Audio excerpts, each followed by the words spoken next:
Ada Buddha, Kristen, Katolik, dan seterusnya. Tidak ada Indonesia kalau tidak ada Jawa, Sunda, Batak, Papua, Dayak, dan seterusnya. Semua yang ada di muka bumi Indonesia ini berhak atas negara ini. Kita meyakini tidak seperti itu, Indonesia sudah sesuai dengan syariah. Maka dengan serta-merta sahabat-sahabat sekalian juga pasti ikut kemarin melawan mereka yang ingin mencoba merubah negara ini menjadi bentuk lain, terutama yang kemudian kita kenal dengan khilafah Islamiyah. Jadi kalau ada orang yang ingin merubah Indonesia menjadi bentuk negara lain, umat khilafah, tidak ada kata lain bagi kita selain kita harus lawan. Berperang melawan koloni. Orang seringkali mengatakan, menyangkal ini, menolak bahwa radikalisme, bahwa terorisme tidak ada agamanya, mereka tidak punya agama. Saya kira ini pernyataan bohong, ini pernyataan tidak jujur. Radikalisme, terorisme itu memiliki agama. Sahabat-sahabat sekalian, saudara-saudara yang saya hormati, saya kira menyaksikan bagaimana di Suriah, bagaimana di Irak, terorisme, radikalisme itu berkembang demikian pesat gitu ya. Itu dasarnya apa sih? Dasarnya agama. Mereka itu membunuh orang, mereka itu mempersekusi orang, mereka itu membantai orang, bahkan sesama muslim. Itu dasarnya apa? Agama. Mereka teriak Allahu Akbar, kemudian mereka bunuh orang. Mereka teriak Allahu Akbar, mereka gorok leher orang. Nah ini ada yang mengatakan begini-begini tidak ada agamanya. Ini namanya tidak jujur.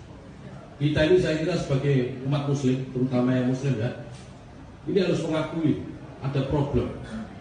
Ada problem di agama kita gitu ya, terkait dengan penafsiran hukum-hukum dalam Islam. Di mana masih ada yang membenarkan bahwa membunuh orang lain yang beda pemahamannya, membunuh orang lain yang berbeda keyakinannya itu dibolehkan oleh agama. Ini ada problem, kalau kita tidak mengakui ini maka tidak akan pernah kita bisa mengurai masalahnya.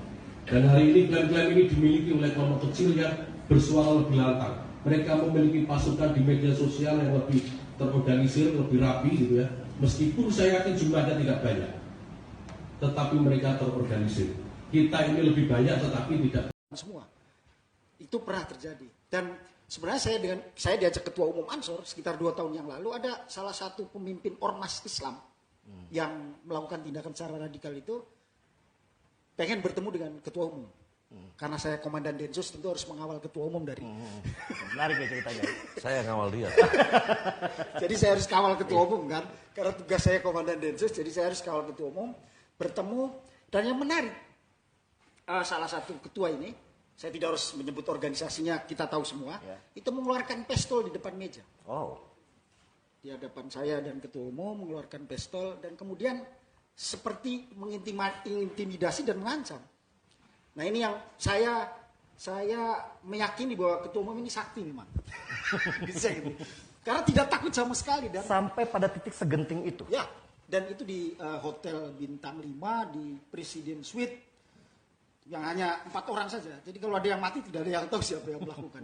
Tapi waktu itu saya berpikir kalau seandainya saya mati pasti ada yang mati juga kira-kira itu. Jadi kita sudah.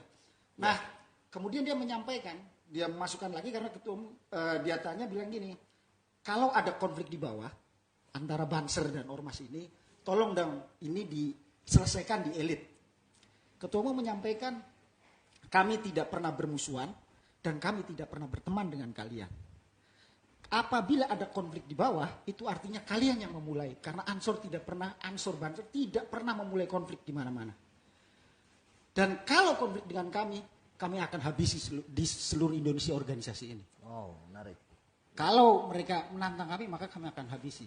Itu yang dinyatakan oleh ketua umum. Saya juga kaget. Padahal ada pistolnya soalnya di situ. Aduh, ini bisa ditembak juga. Jadi tepatnya bukan begitu. Ketika dia keluarin pistol, saya sudah tembak aja lah, nggak apa-apa, nggak usah main beginian. Tapi saya pastikan, saya pastikan kalau malam ini saya nggak pulang, ya organisasimu habis nih seluruh Indonesia besok pagi. Saya bilang begitu. Jadi gitu aja udah, dan terus dia tensinya turun lah. Dan pistolnya saya tahu kok mereka ini nyalinya ciut, omongnya aja gede.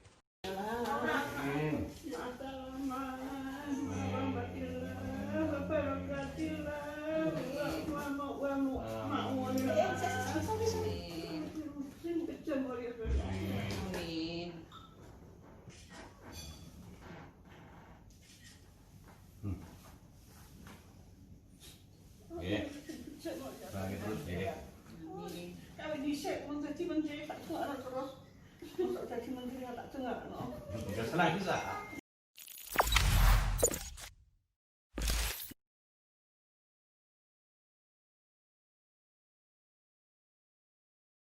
Salam sejahtera untuk kita semua.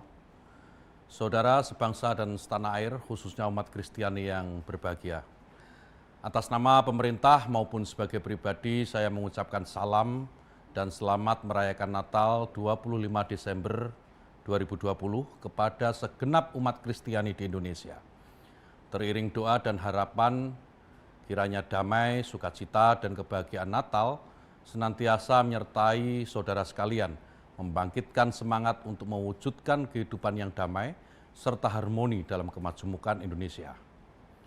Saudara-saudara sebangsa dan setanah air, umat Kristiani yang saya kasihi, Natal tahun ini mengusung tema mereka akan menamakan Dia Immanuel.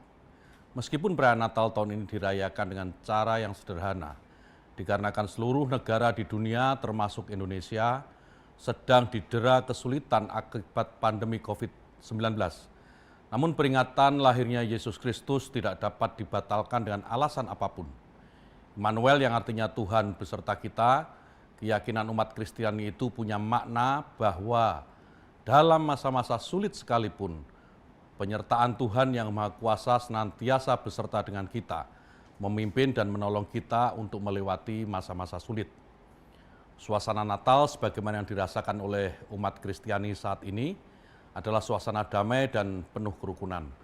Sesungguhnya pula menjadi cita-cita kita semua untuk menciptakan suatu tata dunia yang damai, adil dan harmonis. Dunia yang bebas dari konflik, kekerasan, penindasan, dan tentu saja peperangan. Dalam suasana seperti itu, umat manusia hidup dengan penuh persaudaraan, saling mencintai, dan bersama-sama berbuat kebajikan demi kebahagiaan umat manusia. Inilah cita-cita kemanusiaan yang hakiki, yang harus dihadirkan dalam merayakan Natal Yesus Kristus. Kita menyadari bahwa bangsa kita adalah bangsa yang majemuk, terdiri dari suku, agama, etnis, bahasa, dan budaya yang berbagai macam. Tidak ada cara lain untuk menghadapi kemajemukan itu, kecuali dengan membangun kebersamaan, saling menghormati, serta saling menghargai perbedaan masing-masing. Kemajukan bangsa perlu disikapi dengan penuh rasa syukur. Keragaman yang kita miliki selayaknya kita terima sebagai anugerah dari Tuhan yang Maha Kuasa. Dengan demikian, kemajemukan pada akhirnya akan mengantar agama-agama untuk kembali pada panggilan dasarnya, yaitu memperjuangkan damai sejahtera agar bumi ini menjadi tempat yang layak dihidupi bersama, dan tentu harus dijaga dan diselamatkan bersama. Marilah kita merayakan Natal dengan penuh kesederhanaan. Hindari dan jauhkan perilaku-perilaku yang konsumtif dan pemborosan yang hanya akan membuat bangunan ekonomi kita rapuh.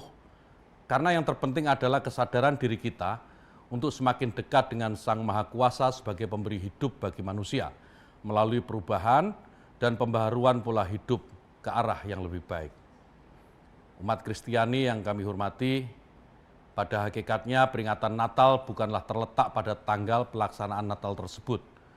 Peringatan Hari Natal pada hakikatnya adalah momentum bagi seluruh umat Kristiani untuk meningkatkan kesadaran bahwa anugerah keselamatan telah Tuhan berikan bagi umat manusia. Dalam suasana Natal ini, hendaknya kita memahami makna kelahiran Yesus Kristus dengan merefleksikannya melalui perbuatan-perbuatan, kebaikan, kesederhanaan, perhatian terhadap kaum yang lemah, dan cinta kasih bagi sesama. Selain hal tersebut, perayaan Natal pada hakikatnya menjadi salah satu sarana untuk meningkatkan kualitas hidup beragama. Tentu untuk umat Kristiani, di mana dengan meningkatnya kualitas hidup beragama, diharapkan dapat meningkat pula pengabdian kepada bangsa dan negara untuk senantiasa memberi yang terbaik yang kita mampu berikan, sebagaimana teladan Yesus Kristus senantiasa memberi yang terbaik bagi umat manusia. Kepada para tokoh agama dan umat Kristiani agar dapat menjadi pelopor pemersatu bangsa, serta menjadi mitra pemerintah dalam menyelesaikan berbagai permasalahan, termasuk di dalamnya mendukung lewat doa dan partisipasi aktif berbagai kebijakan dan program pemerintah demi mewujudkan Indonesia yang lebih baik. Untuk itu, moderasi beragama perlu terus diupayakan dengan memperkuat konsesi dalam bentuk etika bersama dalam mewujudkan kerukunan internal dan antar umat beragama.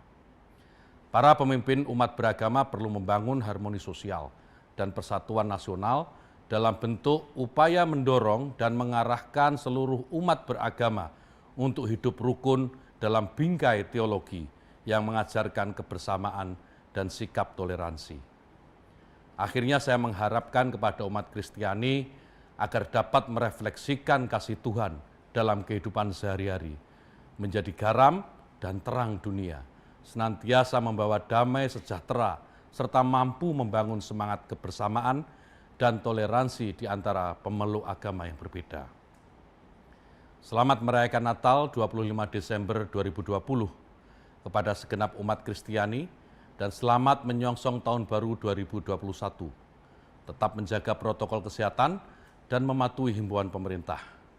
Semoga Tuhan Yang Maha Kuasa menyertai kita sekalian. Terima kasih.